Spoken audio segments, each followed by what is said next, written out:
Alhamdulillahi Rabbil Alamin. Wassalatu wassalamu ala khatamin nabiyyin wa sayyidil mursalin al-mab'usi rahmatan lil alamin sayyidina wa habibina wa maulana Muhammad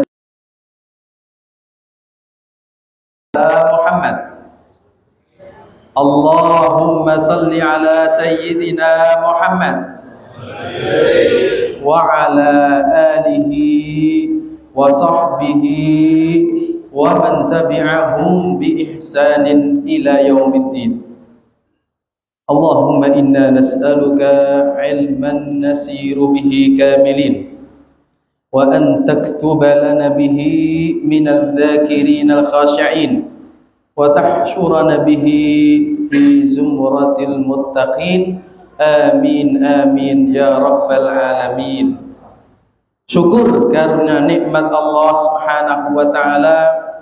Bapak Ibu sekalian, hadirin dan hadirat, pada kesempatan malam yang berbahagia ini kita dikaruniai nikmat oleh Allah Subhanahu wa taala dapat bersilaturahmi dengan seluruh, barangkali sebagian besar perangkat kelurahan dan RW 1 terutama Banget Ayu Wetan. Alhamdulillah. Terima kasih yang sebesar-besarnya kami sampaikan kepada panitia dari RW 1 dan juga Bapak Ibu sekalian, warga RW 1 yang telah memberikan kesempatan silaturahmi ini kepada kami. Bukan bermaksud untuk menggurui ataupun yang lainnya, hanya sekedar menyampaikan amanah, apalagi angsal dawuh dari gurunda saya, Ustadz Syamsuddin. Alhamdulillah, saya di FAI Fakultas Agama Islam Unisula dapat guru mengajar sebagai dosen baru di Unisula, sebab kawula baru masuk Unisula menika tahun 2019 Bapak Ibu. Langsung alhamdulillah kepanggil Ustadz Syamsuddin, banyak ilmu. Ternyata di lapangan berhadap-hadapan dengan mahasiswa-mahasiswi yang luar biasa, berhadap-hadapan juga dengan masyarakat secara langsung. Alhamdulillah kali ini saya dan bapak-bapak, ibu warga RW dapat bersilaturahmi pada kesempatan acara halal bihalal. Salam takzim saya yang pertama Bapak Ibu sekalian untuk sekali lagi perangkat RW 1 dan Bapak Lurah jajaran di Banget Ayu Wetan, bapak-bapak ataupun ibu ketua RT. Wonten berapa RT Bapak di RW? 15 RT. Alhamdulillah rawuh tenten nggih. Insyaallah. Kemudian ada dari bismillah masya Allah bapak-bapak Babinsa dan juga bapak-bapak Babinkamtibmas. Salam hormat kami.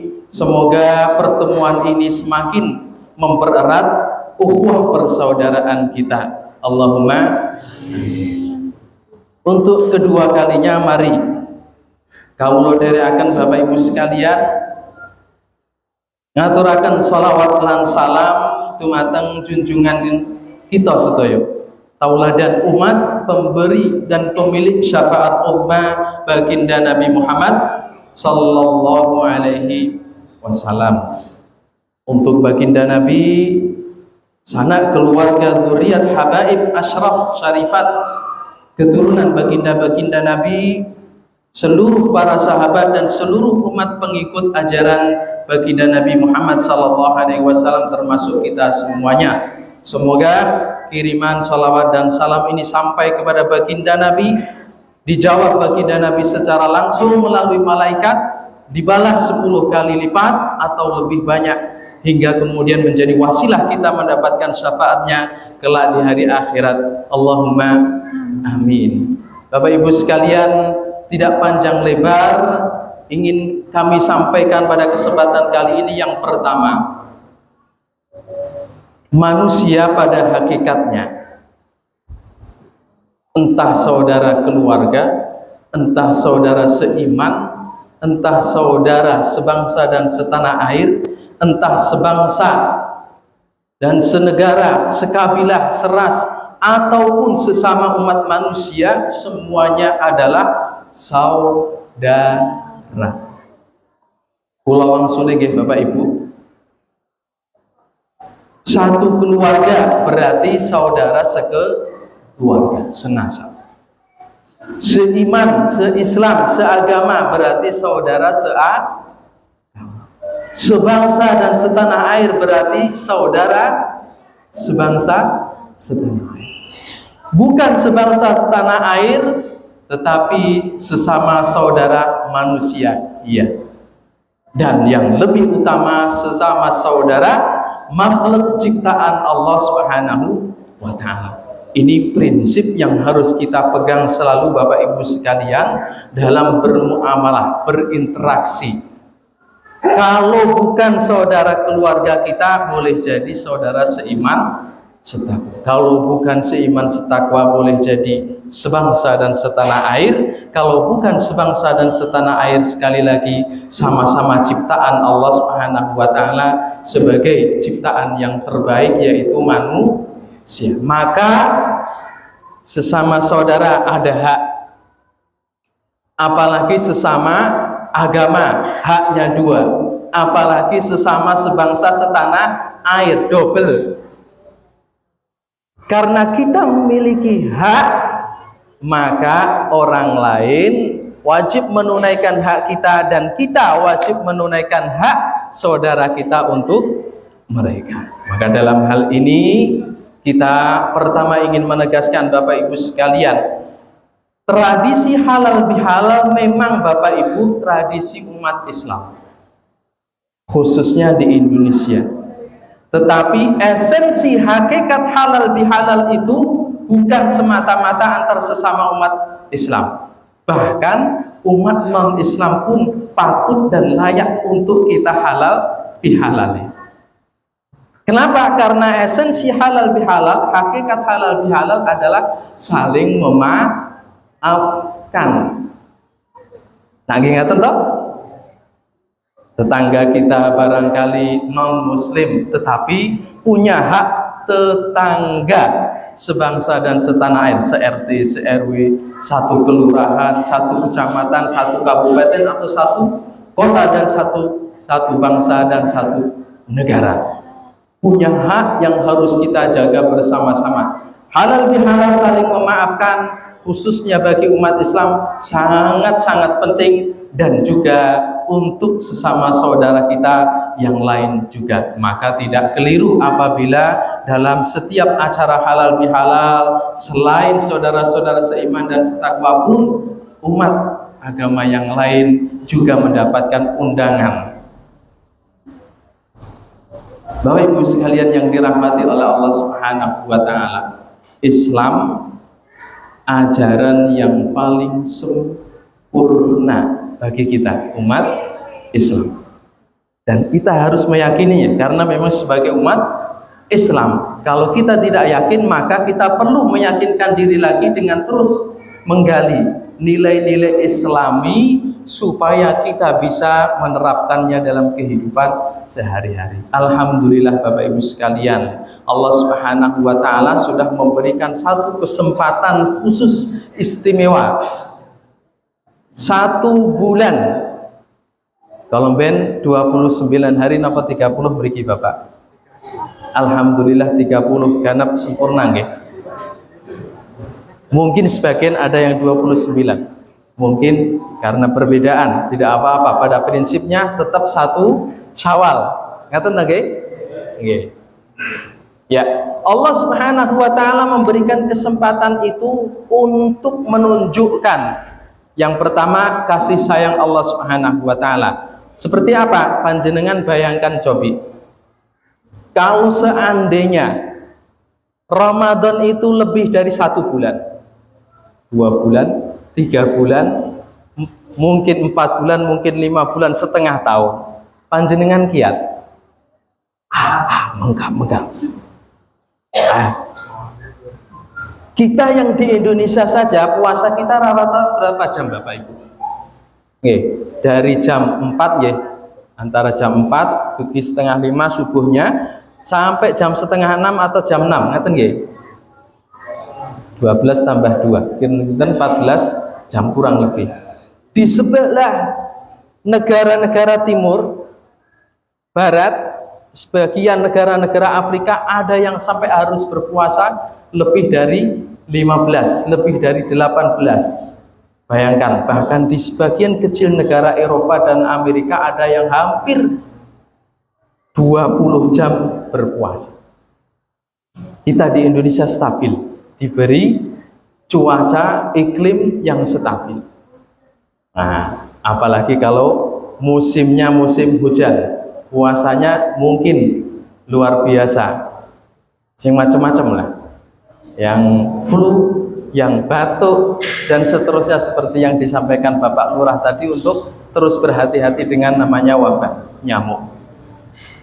Itu yang pertama Bapak Ibu sekalian. Syukur kita di Indonesia ini diberi kesempatan 1 bulan saja Ramadan untuk menempa yang namanya iman dan takwa kita semuanya. Ditempa di sebuah namanya pelatihan khusus secara intensif ya, 30 atau 29 hari, tetapi hasilnya tidak hanya untuk 1 bulan itu, 1 tahun penuh.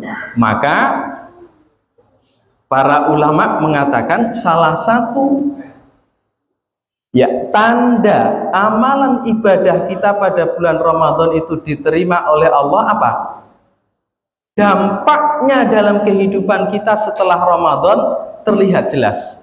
Akidahnya semakin kuat, ibadahnya semakin istiqomah, dan muamalah akhlakul karimahnya semakin tampak. Itu buah dari ibadah pelatihan selama 30 hari, terutama dalam hal bermuamalah. Karena apa? Akhlakul karimah, muamalah adalah buah. Kalau kita ibaratkan, ya Bapak Ibu sekalian, bangunan masjid menika wonten pondasi nipun nggih. Nah, ini pondasi masjid menika rencana badhe tingkat napa mboten Bapak Ibu? Sudah direncanakan ngaten nggih? Oh, kalau misalkan nanti akan ditingkat, maka pondasinya akan lebih kuat, kokoh. Berapa tingkatnya sudah direncanakan.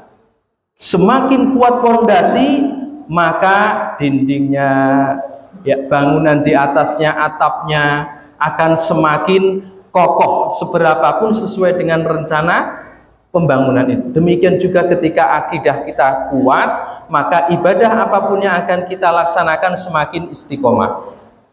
Kita percaya bahwasanya Allah melalui ibadah puasa itu senantiasa mengawasi kita. Nggih ngaten to Ibu? Bapak, ketika bulan Ramadan itu pada hari-hari pertama terasa sekali ketika pas jam 12 buka pintu tidak ada orang. Yang dilihat pertama kali kulkas. Panas-panas. Buka, ceret, oh aku lagi berpuasa. Tidak ada orang. Tetapi dalam keyakinan akidah kita ada Allah yang mengawasi kita, maka tidak jadi buka kulkas. Tutup lagi. Tunggu sebentar, istirahat dulu. Sampai maghrib ditahan. Sampai maghrib ditahan. Pengantin muda yang bulan Sya'bannya baru menikah, Ramadan harus menahan berhubungan dengan pasangannya. Luar biasa tantangannya. Ditahan bukan semata-mata karena pasangan suami atau istri kita ikut berpuasa, tidak. Bukan semata-mata karena anak-anak kita ingin dilihat kita atau tidak. Tetapi karena Allah yang mengawasi panjenengan dan kita semuanya. Maka Ramadan merupakan pelatihan untuk menguatkan sisi akidah kita semua. Setelah itu panjenengan mau beribadah sholat serajin apapun, setiap minggu 2 kali 3 kali tahajud, puasa sunnah Senin atau Kamis, puasa sampai mungkin ada yang kuat Daud, asalkan akidahnya kuat maka akan istiqomah. Pilih ibadah puasa yang mudah. Saya masih kuat Senin Kamis, puasa Senin Kamis. Saya masih kuat puasa Ayyamul Bid 13, 14, 15 setiap bulan. Pilih puasa 3 hari setiap.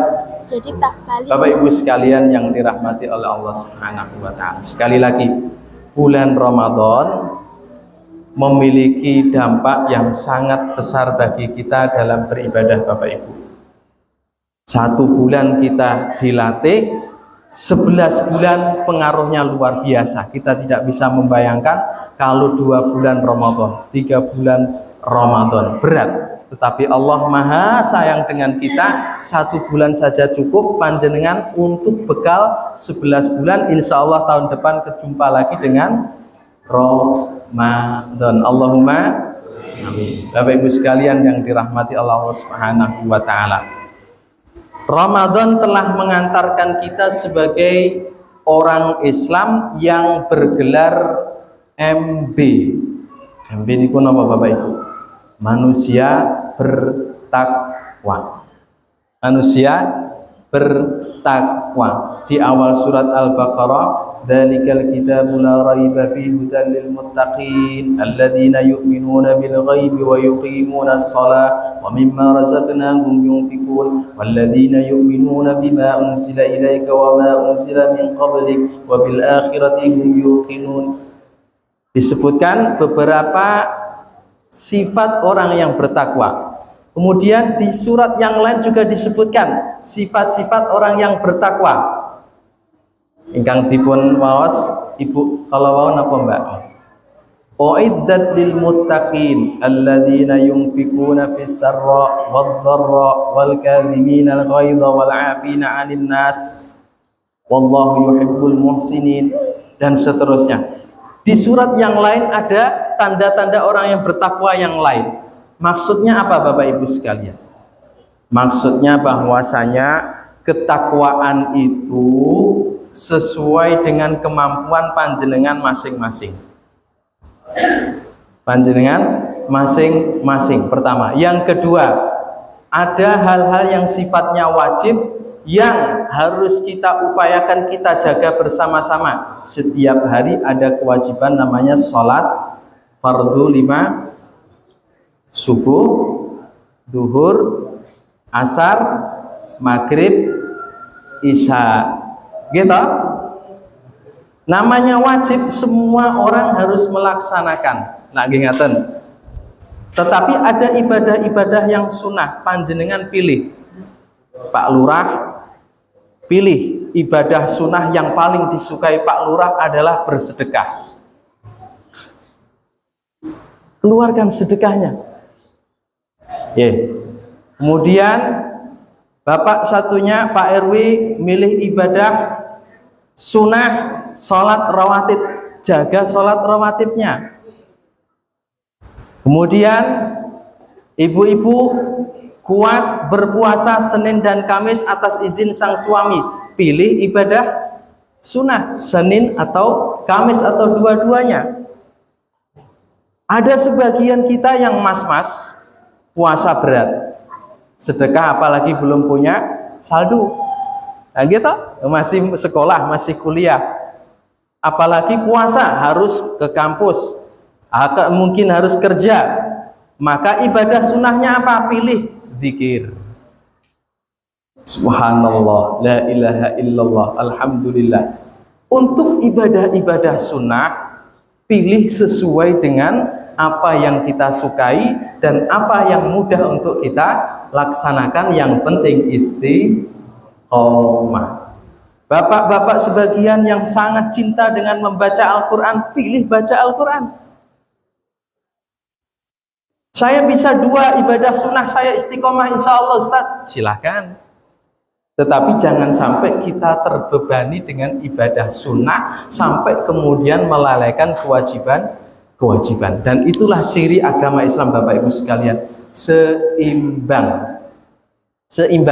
antara duniawi dan ukhrawi. Ya kerja, ya beramal, ya ruhani, ya lahiriah, ya maknawiyah, sama-sama diperhatikan. Kesehatan hatinya dijaga, kesehatan lingkungannya juga dijaga, rasa aman di dalam keluarga, di rumah, rasa aman untuk tetangga dan masyarakat juga dijaga.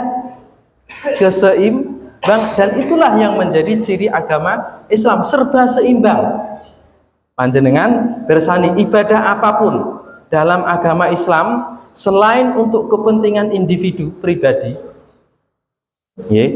panjenengan bersani sholat menika kinten-kinten kan deh, Allahu Akbar, kan tidak dibantu teman kita tangge, tidak dibantu tetangga kita untuk takbir, panjenengan dibantu diangkat, betul.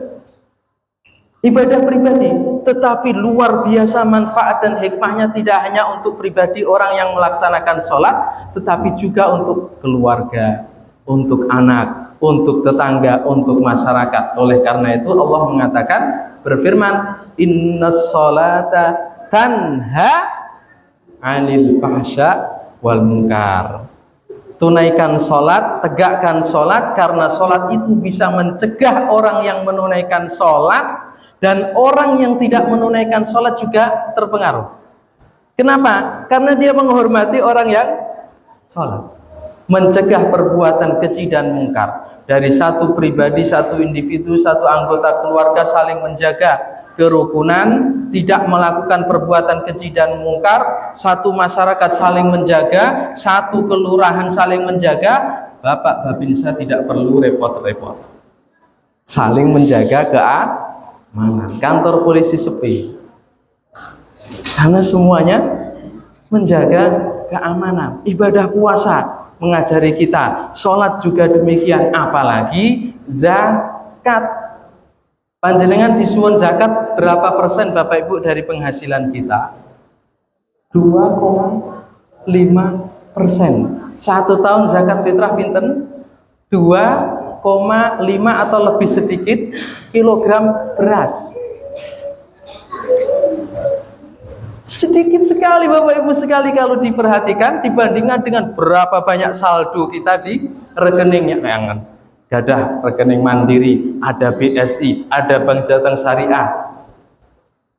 Sedikit sekali, dan ya itulah yang diminta Allah Subhanahu wa Ta'ala. Itu pun 1 tahun sekali, bukan untuk kita saja, untuk saudara-saudara dekat kita, untuk tetangga kita, untuk masyarakat kita.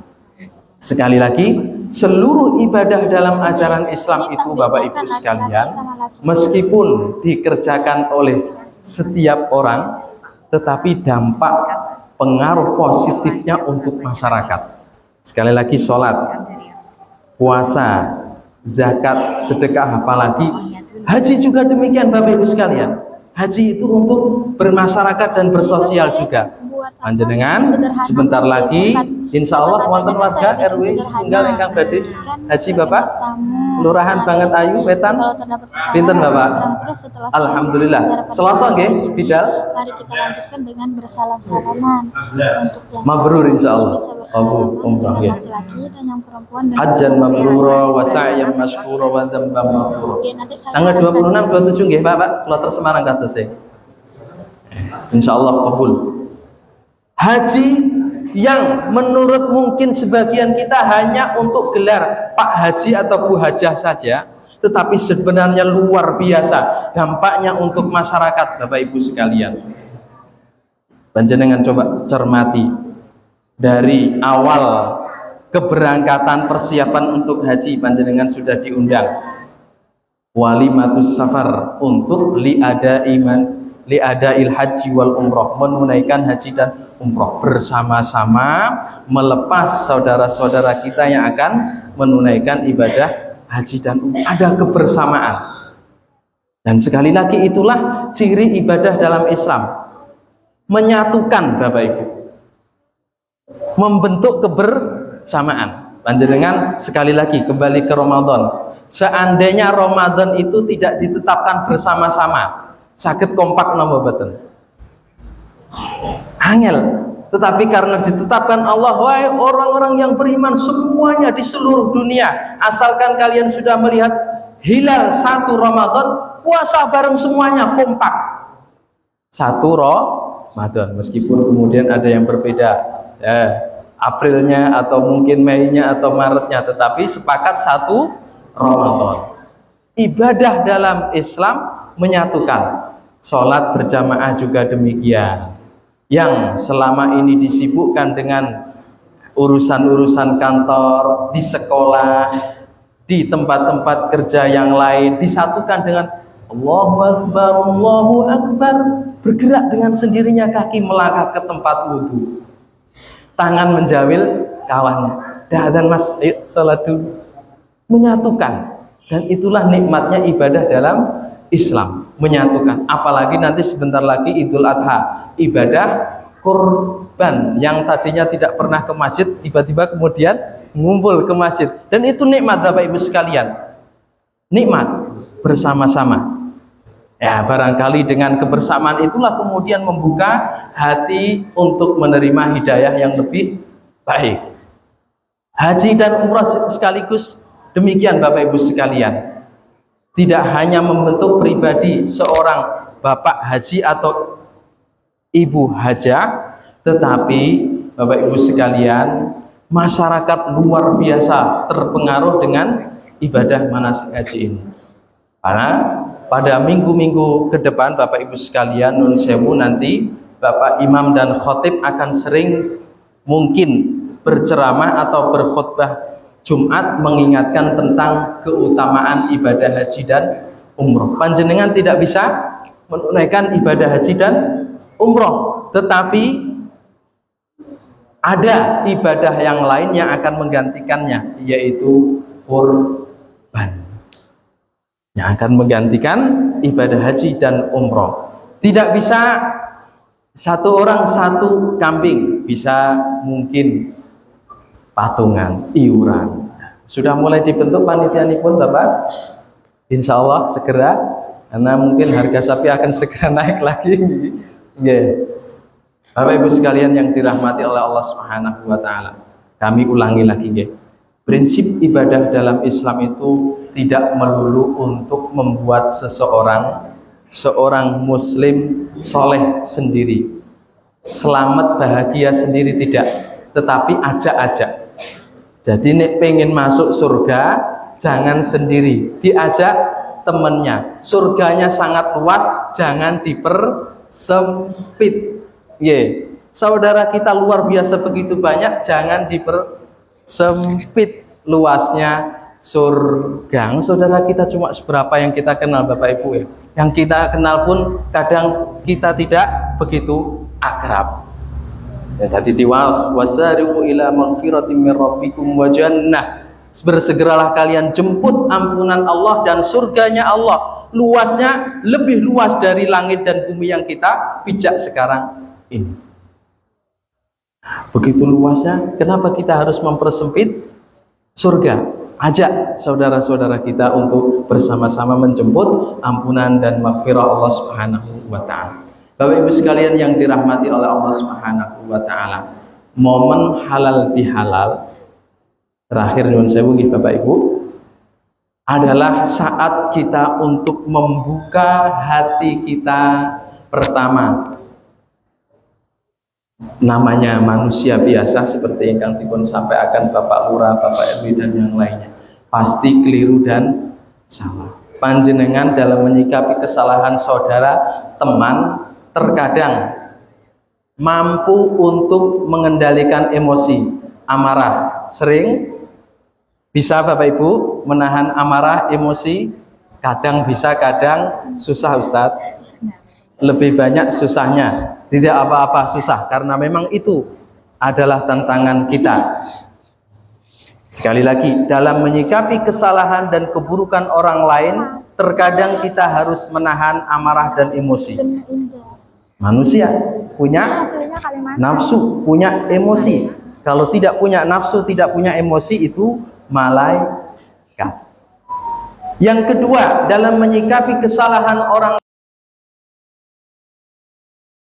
memaafkan. Kadang kita bisa menahan emosi, menahan amarah, tetapi sulit untuk memaafkan. Nah, ini tingkatan yang kedua. Ibu-ibu pas giliran misalnya kan akhir bulan, dapat tanda tangan, bisa menahan emosi, tapi kadang sulit untuk memaafkan keadaan, realita. Menahan emosi, yang kedua memaafkan, dan yang ketiga adalah, nah ini yang berat Bapak Ibu, membalas kesalahan dan keburukan dengan kebaikan. Menahan emosi, amarah, insya Allah kita belajar setiap saat, meskipun terkadang masih lepas kontrol.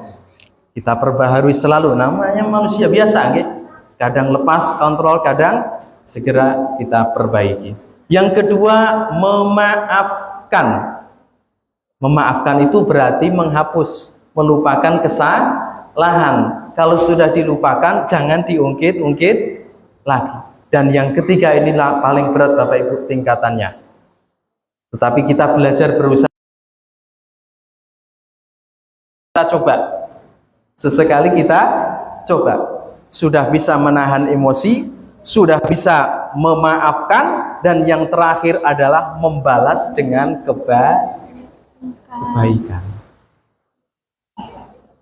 Bagi Allah Subhanahu wa ta'ala, kata memaafkan, mengampuni adalah membalas dengan kebaikan. Tapi bagi kita manusia biasa bertingkat-tingkat, dan bertingkat-tingkat pun kadang hari ini kita bisa memaafkan, kadang besok hanya sekedar menahan emosi, dan lain hari mungkin kita bisa membalas kebaikan.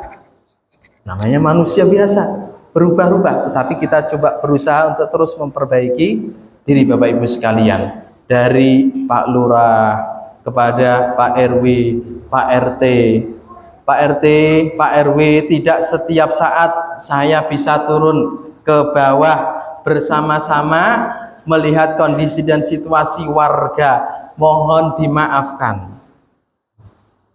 Mohon dimaafkan. Pak RT dan Pak RW memaafkan, bahkan membalas dengan kebaikan. Laporannya disusun dengan serapi mungkin. Kalau ada anggaran, dilaporkan dengan sejujur mungkin. Itu namanya membalas kekurangan dengan yang lebih baik. Baik. Bapak Ibu sekalian yang dirahmati oleh Allah Subhanahu wa taala, tauladan kita Kanjeng Nabi Muhammad sallallahu alaihi wasallam dan para sahabat adalah contoh terbaik kita dalam kehidupan sehari-hari, dalam memaafkan siapapun, memaafkan tetangga, apalagi saudara, apalagi sahabat. Bapak-bapak nggih, Kanjeng Nabi Muhammad sallallahu alaihi wasallam. Allahumma sholli ala Muhammad.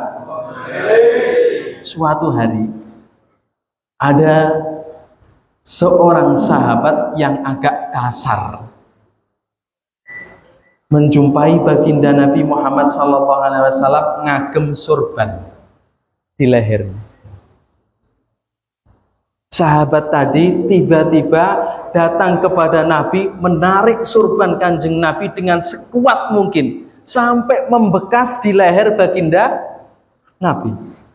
Sahabat Anas bin Malik, asisten baginda Nabi yang sangat dekat, melihat hal itu gemes. Ini siapa ini kok berani-beraninya narik serban Kanjeng Nabi dengan sekuat itu? Pengen dicekel dan dikasih hukuman yang sekuat mungkin. Kata baginda Nabi sallallahu alaihi wasallam, biarkan Anas, biarkan. Bahkan surban itu diberikan baginda Nabi kepada sahabat tersebut, kemudian dilepas. Suatu hari lain ada seorang wanita Yahudi, belum masuk Islam, seorang wanita Yahudi diutus oleh orang-orang Yahudi untuk meracuni Kanjeng Nabi Muhammad sallallahu alaihi wasallam, membawa suguhan makanan kambing. Kanjeng Nabi Muhammad sallallahu alaihi wasallam sangat suka daging kambing, terutama bagian paha, empuk, enak.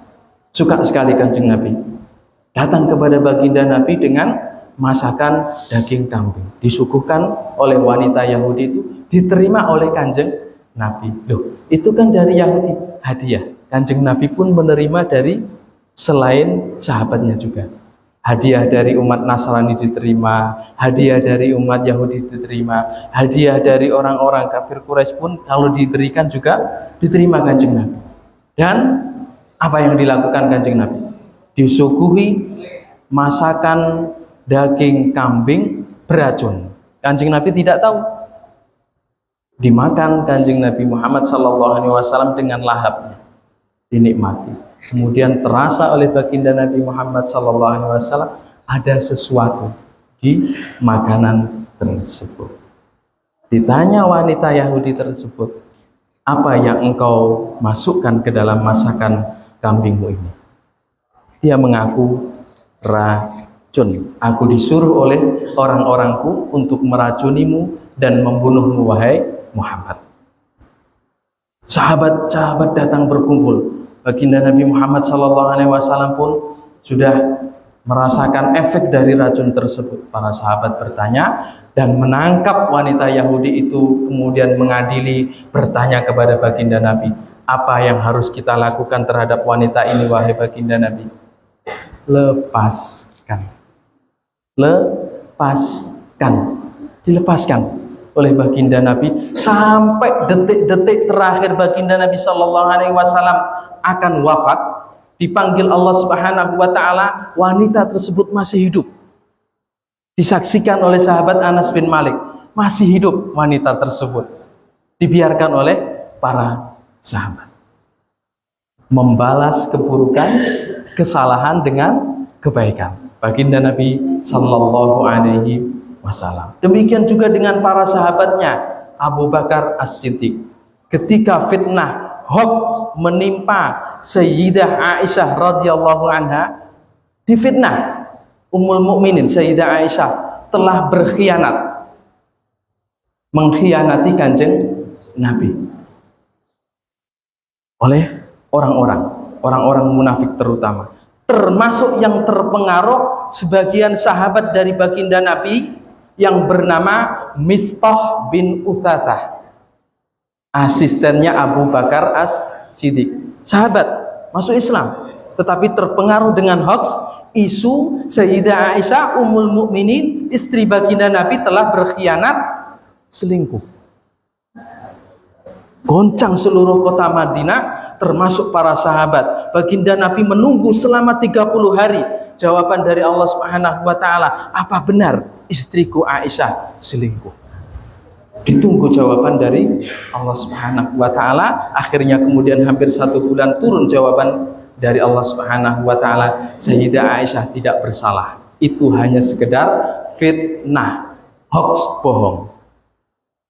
Mistah bin Utsatsah terlanjur ikut-ikutan menyebarkan fitnah tersebut, asistennya Abu Bakar. Abu Bakar sampai marah, kemudian bersumpah, aku tidak akan menggaji lagi, tidak akan membantu lagi namanya Mistah bin Utsatsah, karena Mistah bin Utsatsah tidak bisa hidup, menghidupi keluarganya tanpa bantuan dari Sayyidina Abu Bakar As-Siddiq radhiyallahu.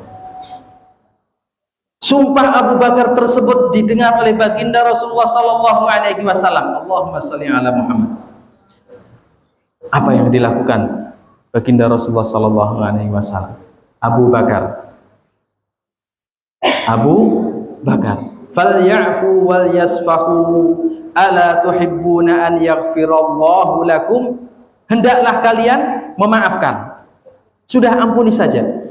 Tidakkah kalian ingin Allah juga mengampuni kalian? Saat itu juga Abu Bakar memaafkan asistennya Mistah bin Utsatsah yang telah memfitnah Ummul Mukminin Sayyidah Aisyah. Kembali kemudian ke pangkuan Sayyidina Abu Bakar, kembali membantu rumah dan keluarga Abu Bakar, kembali dinafkahi oleh Abu Bakar dengan gajinya.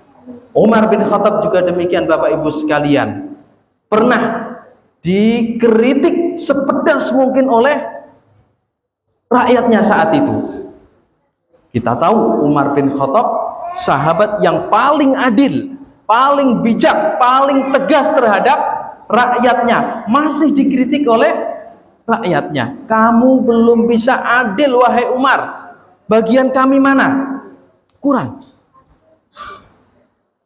Umar bin Khattab sempat naik pitam, emosi, marah, tetapi kemudian para sahabat yang lain mengingatkan Sayyidina Umar bin Khattab, dan demikianlah generasi para sahabat saling mengingatkan, entah itu seorang pemimpin ataupun seorang bawahan, asalkan ada yang salah sama-sama diingatkan. Umar bin Khattab saat itu posisinya sebagai khalifah, pemimpin umat Islam, diingatkan oleh para sahabat yang lain, maafkan Umar, maafkan Umar. Khudil afa wa'mur bil urfi wa'arid 'anil jahilin. Allah Subhanahu wa taala berfirman, maafkan, perintahkan yang baik dan tinggalkan orang-orang yang tidak mau berbuat baik atau melewati batas.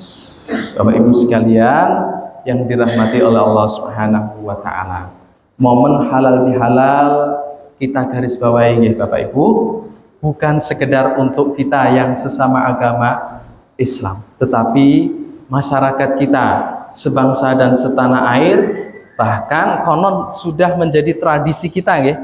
Di Mesir, di Timur Tengah tidak ada tradisi halal bihalal Bapak Ibu. Kita bersyukur di masyarakat Indonesia ini punya satu tradisi yang sangat islami sesuai dengan budaya kita, saling memaafkan. Maka dari sini kita awali dari sesama saudara keluarga, sesama saudara umat Islam, kemudian merembak ke masyarakat secara luas, entah itu sesama agama ataupun sebangsa dan setanah air. Suasana seperti ini kita tradisikan, kita budayakan dan kita lestarikan. Yang kedua, Bapak Ibu sekalian yang dirahmati oleh Allah Subhanahu wa taala, Ramadan telah memberikan pelajaran hikmah yang sangat luar biasa, bahwasanya ibadah yang selama ini kita kira hanya untuk kepentingan kita pribadi, sebenarnya juga untuk orang lain, keluarga kita, anak-anak kita, istri kita, dan masyarakat kita secara luas. Maka syukuri kita sebagai umat Islam diberi anugerah nikmat Allah Subhanahu wa taala yang paling agung sesuai dengan keyakinan kita,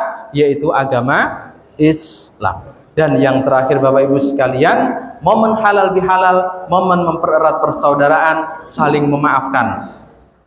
Kalau kita bisa menahan diri emosi pada bulan Ramadan, kenapa tidak di selain Ramadan? Kalau kita bisa memaafkan pada bulan Ramadan, kenapa tidak di selain Ramadan?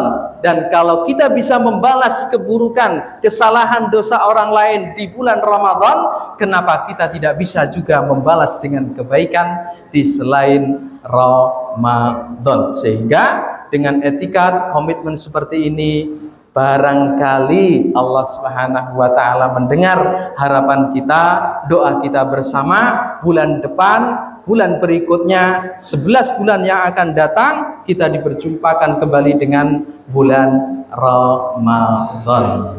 Mekaten Bapak Ibu ingkang saged kawula aturaken kirang langkungipun kawula nyuwun agunging samudra pangaksami. Sekalian ditutup napa Ustaz Sam ingkang kersa doa. Ustaz Sam? Nggih. Nggih, matur nuwun atas perhatianipun. Monggo sareng-sareng kita tutup dengan bersama-sama bermunajat, berdoa kepada Allah Subhanahu wa taala. Yang pertama, semoga momen kesempatan halal bihalal seperti ini dapat benar-benar merekatkan persaudaraan kita. Yang kedua, semoga Allah Subhanahu wa taala senantiasa menjaga kita dalam beristiqomah beribadah hanya semata-mata untuk Allah Subhanahu wa taala. Liridaillahi ta'ala wa syafa'ati sayyidina Muhammadin sallallahu alaihi wasallam wa karamati awliyaihi wa ulamaihi wa tullabi ilmihi. Al-Fatihah. A'udzubillahi minasyaitonir rajim. Bismillahirrahmanirrahim. Alhamdulillahirabbil alamin. Arrahmanirrahim. Maliki yaumiddin. Iyyaka na'budu wa iyyaka nasta'in. mustaqim shiratal ladzina an'amta 'alaihim ghairil maghdubi 'alaihim waladdallin. Amin amin. Alhamdulillahi rabbil alamin.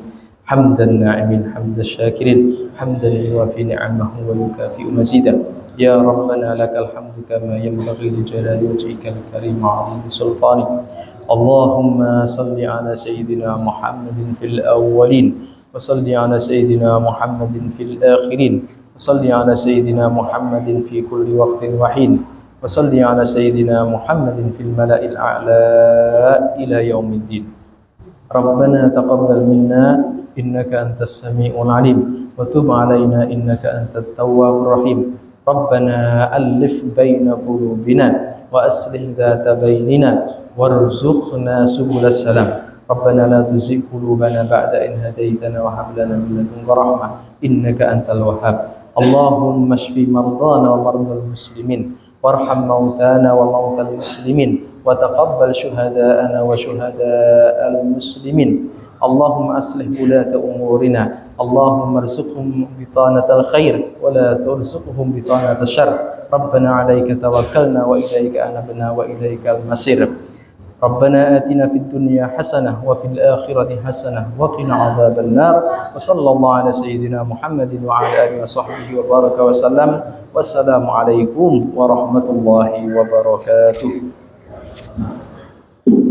Waalaikumsalam warahmatullahi wabarakatuh. Demikian tausiah yang telah disampaikan oleh Bapak